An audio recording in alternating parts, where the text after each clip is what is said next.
A woman was held inside a Hong Kong apartment for weeks. Neighbors heard things. People came and went from the home, and no one called police. Until a little girl walked into a station holding a Hello Kitty doll and said there was a woman inside it. This is not just a murder case.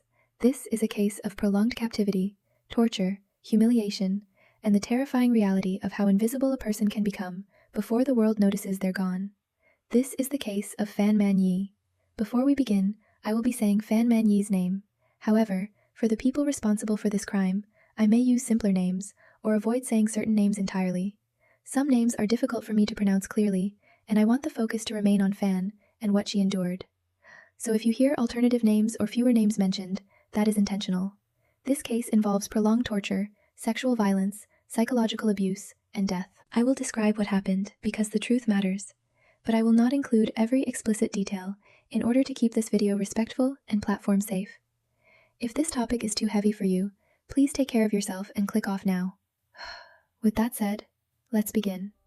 This case is documented through Hong Kong court records, investigative journalism, and trial coverage. I will focus on the consistent timeline supported across sources. Fan Man Yi was 23 years old in 1999.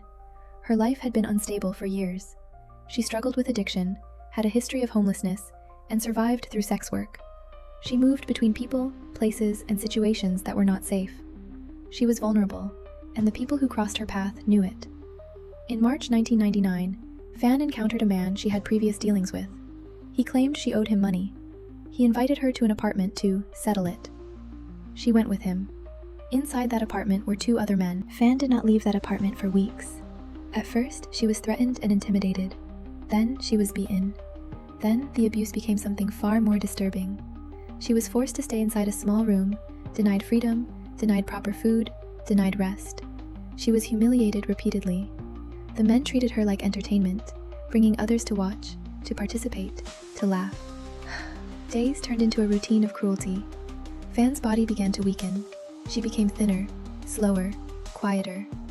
Neighbors later reported hearing noises from the apartment, strange sounds, shouting, movement at odd hours, but no one called police.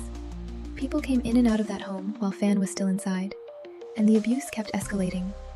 The men reportedly began treating the situation like a game, pushing limits, seeing how far they could go, assuming no one would ever find out. By April, Fan's body could no longer endure what had been done to her. She died inside that apartment, but what happened after her death is what made this case infamous across Hong Kong. In an attempt to hide the crime, the men dismembered her body. Parts were discarded, parts were hidden. Her skull was placed inside a large Hello